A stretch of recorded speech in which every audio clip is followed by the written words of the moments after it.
Assalamualaikum warahmatullahi wabarakatuh. Kembali lagi bersama saya Abdi dalam channel di Audiobox Indonesia. Semoga kita selalu diberi kesehatan dan dikelilingi kebahagiaan. Kali ini saya akan mengulas kembali sekilas biografi singkat ulama Nusantara yang mendunia, Kiai Haji Hasyim Asy'ari, sang pelopor perintis kemerdekaan. Pejuang gigih, ulet, dan tak kenal kata menyerah. Bentuk perjuangan beliau dimulai ketika mendirikan pondok pesantren Tebu Ireng. Ini merupakan bentuk perjuangan agama yang menandai inti segala perjuangan dalam hidupnya. Karena ketika menyampaikan maksudnya mendirikan pondok pesantren yang lokasinya di Tebu Ireng kepada teman-temannya, kebanyakan tidak menyetujui maksud beliau tersebut. Bahkan tidak sedikit yang mencibir dan menertawakannya. Mereka yang tidak setuju menyatakan bahwa daerah itu tidak cocok untuk dijadikan lokasi berdirinya sebuah pesantren. Tebu Ireng bukan cuma jauh dari kota Jombang, tetapi merupakan sebuah daerah yang sangat tidak aman. Di sana bercokol masyarakat yang belum beragama dan adat istiadatnya sangat bertentangan dengan peri kemanusiaan, seperti merampok, berjudi, dan berzina. Ketika itu, sepanjang jalan menuju Tebu Ireng dipenuhi oleh rumah-rumah prostitusi dan warung minuman keras. Kesimpulannya, menurut pendapat mereka, mendirikan pesantren di sana adalah perbuatan yang sia-sia dan membuang-buang waktu saja. Disinilah kita melihat kegigihan beliau sebagai pejuang. Kondisi daerah yang sedemikian rupa tidak membuat tekad beliau surut. Justru hal itu makin mendorong semangatnya untuk segera mendirikan pesantren. Beliau berprinsip bahwa menyiarkan agama itu artinya memperbaiki moral masyarakat yang belum baik. Jika moral masyarakat sudah baik, apalagi yang mesti diperbaiki? Sungguh pejuang dan pendidik yang memiliki prinsip luar biasa. Apalagi kalau kita bercermin pada dunia pendidikan saat ini yang hanya menjadi rutinitas mengajarkan ilmu tanpa transformasi nilai dan bangga akan kelulusan jumlah murid sebanyak-banyaknya tanpa tahu akhirnya mau apa. Bahkan dunia pendidikan dibuat semakin mahal bagi masyarakat kecil. Seiring dengan itu, pengangguran intelektual bergelar S1 maupun S2 malah semakin banyak. Kiai Haji Hasyim Asy'ari dengan pesantrennya yang bukan hanya mendidik masyarakat untuk memberantas kebodohan, tapi beliau juga mengubah masyarakat dari jurang kegelapan menuju sebuah masyarakat yang sehat dan produktif, serta menjadi individu yang siap menjadi pemimpin dalam segala bidang. Kalau kita ingat kata-kata pemikir dan aktivis sosial Jerman, Karl Marx, yang cukup populer, para filsuf kerjanya hanya menafsirkan dan mendefinisikan kehidupan dunia. Padahal tugas kita yang lebih penting adalah bagaimana mengubah kehidupan di dunia.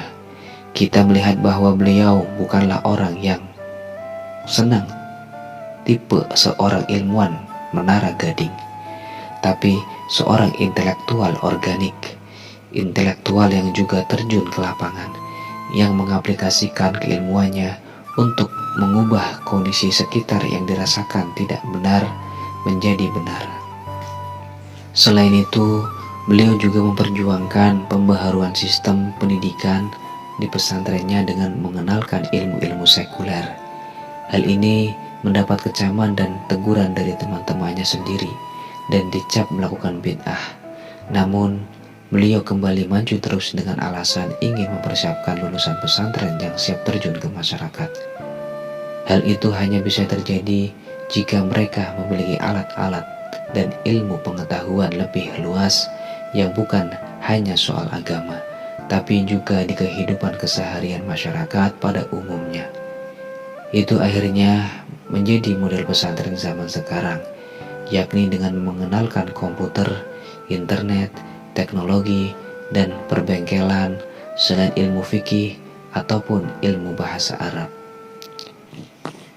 Dr. Deliar Nur dalam bukunya yang berjudul Gerakan modern Islam di Indonesia tahun 1900 sampai 1942 menyebutkan kondisi yang melingkupi perjuangan beliau, bertepatan dengan keberhasilan Ibnu Saud mengusir penguasa Mekah sebelumnya, yakni Syarif Hussein pada tahun 1924, mulai melakukan pembersihan dan kebiasaan praktik beragama sesuai dengan ajarannya, walaupun pemimpin Wahabi itu tidak melarang ajaran mazhab di Masjidil Haram. Tindakannya itu mendapat sambutan baik di Indonesia oleh kalangan Islam modernis. Namun, tidak demikian halnya dengan Islam tradisionalis. Mereka khawatir bahwa hal ini berarti tidak menghormati kebebasan peribadatan yang sudah menjadi tradisi, seperti ziarah ke kuburan guru atau orang tua. Perubahan politik berikut pemahaman dan cara praktik Islam di Saudi Arabia juga mempengaruhi kaum pembaru untuk setidaknya meniru dan menetapkan hal itu di kalangan umat Islam di Indonesia. Hal ini kemudian menyebabkan perselisihan antara Islam modernis dan Islam tradisionalis. Islam tradisionalis selain bermadzhab juga menjaga kuat transformasi kultural baik lokal maupun di zaman Nabi Muhammad itu sendiri. Inilah kemudian yang menjadi dasar lahirnya NU. Kiai Haji Hasyim Asy'ari sebagaimana Latiful Khuluq dalam bukunya yang berjudul Fajar Kebangunan Biografi Kiai Haji Muhammad Hasyim Asy'ari memiliki peran yang sangat viral sebagai arsitek atau pencipta NU di Indonesia. Hal itu dikarenakan beliaulah yang menjadi tokoh yang menulis aturan-aturan dasar bagi organisasi NU dan pengembangan yang dipakai sampai kini. Selama 10 tahun pertama sejak NU didirikan, beliau disibukkan oleh urusan internal, termasuk memperluas pengaruhnya dan menarik pemimpin-pemimpin pesantren untuk bergabung dalam organisasi NU. Ketika itu, Kiai Haji Hasyim Asy'ari dan kiai-kiai lainnya seperti Kiai Haji Abdul Wahab Hasbullah dan Kiai Haji Bisri Samsuri membentuk sebuah tim untuk mengadakan pendekatan kepada para pemimpin pesantren dan mengajak partisipasi mereka dalam organisasi NU yang tujuannya tidak lain adalah untuk memajukan masyarakat desa, masyarakat pegunungan, dan masyarakat pesisir. Bentuk perjuangan untuk kebesaran NU bisa dilihat dalam upaya peningkatan jumlah kiai yang menjadi anggota NU dengan pembentukan Lajnah Nasihin, komisi propaganda yang bertugas menciarkan NU ke berbagai daerah. Dalam hal ini ada 9 kiai utama selain Kiai Haji Muhammad Hasyim Asy'ari. Dalam waktu yang relatif singkat, yaitu sekitar 10 tahun, organisasi tempat beliau menjadi Rois Akbarnya. Penambahan kata Akbar hanya dipakai beliau setelah beliau adalah Rois Am, yang semula hanya berlingkup lokal Surabaya ini bisa melebarkan sayapnya dan diterima oleh kalangan ulama di seluruh Pulau Jawa, bahkan sampai ke Sumatera, Kalimantan, Sulawesi, Nusa Tenggara, dan Maluku. Ini semua berkat kegigihan para ulama menyebarkan ide-ide keagamaan dan kemasyarakatannya, terutama melalui jaringan pesantren. 5 tahun kemudian, kiprah Nahdlatul Ulama tidak hanya terbatas pada masalah keagamaan dan kemasyarakatan secara tradisional, tetapi sudah mulai mengadopsi model pendidikan barat dengan mendirikan sekolah-sekolah dan madrasah-madrasah, mendirikan koperasi, dan menggalang ekonomi rakyat pedesaan di bidang pertanian, nelayan, dan usaha kecil. Kondisi bangsa Indonesia dalam penjajahan Belanda juga menjadi perhatian utama beliau. Disinilah beliau juga memberikan peran semangat nasionalismenya. Kiai Hasyim Asy'ari dikenal memiliki sikap yang kurang begitu manis terhadap Belanda. Setiap bujukan agar beliau tunduk dan mendukung Belanda selalu gagal dilakukan. Bahkan tawanan Belanda yang akan menganugerahkan bintang jasa terbuat dari perak dan emas pada tahun 1937 ditolaknya. Akibat penolakan itu, pesantren Tebu Ireng harus menerima risiko, yakni terus diawasi pihak Belanda. Kemudian umatnya yang menjadi pejuang melakukan perang gerilya diburu, ditangkap, dan dibunuh. Ketika Belanda gencar mempropagandakan pelayanan haji dengan ongkos dan fasilitas yang dapat dijangkau oleh kaum muslim di daerah jajahannya, beliau menentangnya. Beliau mengeluarkan fatwa bahwa haram hukumnya pergi haji dalam masa revolusi dengan menggunakan kapal Belanda. Fatwa tersebut disampaikan saat Muktamar NU ke-10 tahun 1935 di Banjarmasin.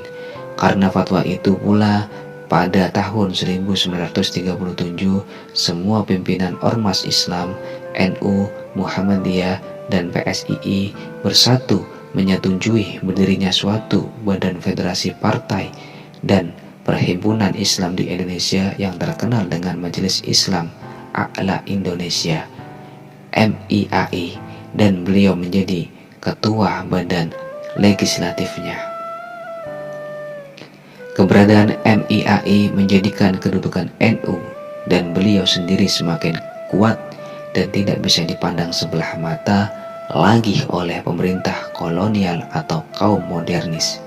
Hal tersebut juga berlanjut pada bentuk-bentuk organisasi pergerakan Islam di masa penjajahan, seperti Masumi. Hal ini bisa kita baca pula dalam buku karangan Syaifullah Maksum yang berjudul Karisma Ulama. Pada saat muktamar itu, beliau juga mengeluarkan fatwa yang fenomenal, yaitu menetapkan wilayah Hindia Belanda sebagai wilayah Islam. Meski waktu itu negara kita masih dikuasai pemerintahan non-Islam atau Belanda, dengan keputusan ini umat Islam wajib membela bangsanya jika ada serangan dari luar. Fatwa tersebut menjadikan semangat para pejuang untuk melakukan perlawanan semakin membara dan tidak takut mati.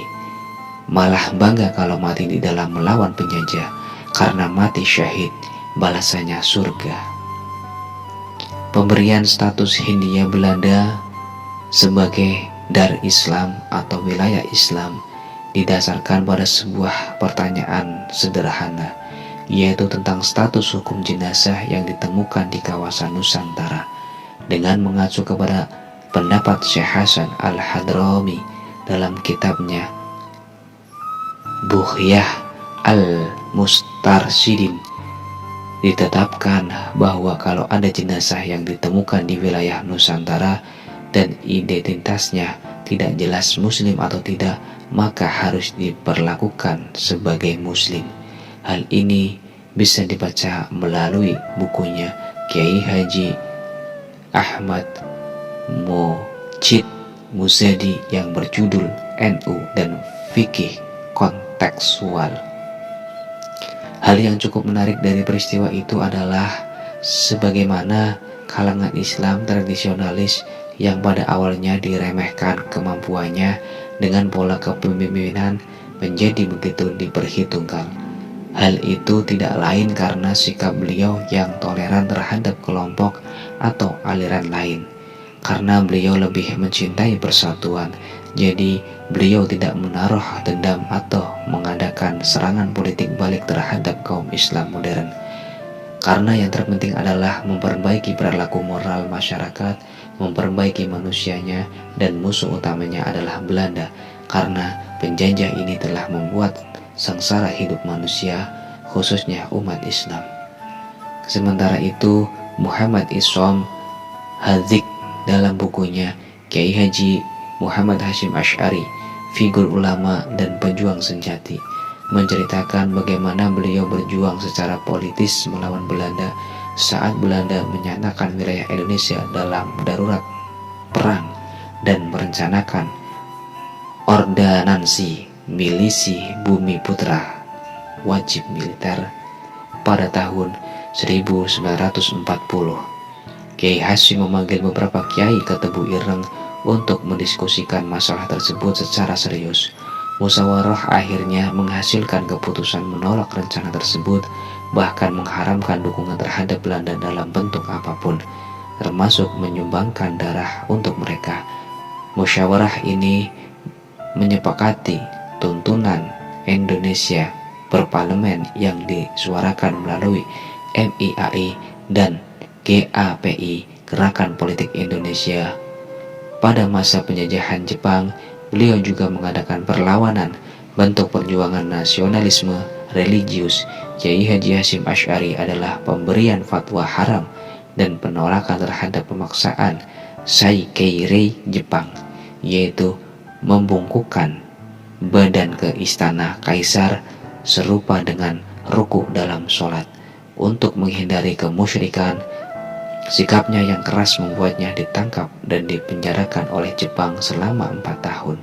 Bahkan ada yang mengatakan beliau disiksa jemarinya. Beliau dituduh menjadi dalang kerusuhan di pabrik gula Jombang.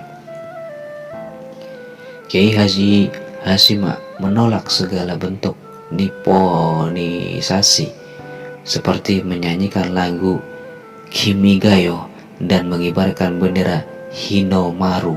Sebaliknya, Kiai Haji Hasyim Asy'ari malah secara sembunyi-sembunyi menyiapkan kader-kader Islam yang militan dengan cara menganjurkan para santri untuk masuk Tentara Pembela Tanah Air PETA yang dibentuk pada 3 Oktober tahun 1913 yang dipelopori oleh putranya Abdul Khalik. Pembentukan PETA kemudian diikuti oleh terbentuknya Hizbullah pada tahun 1944 dan Barisan Sabilillah.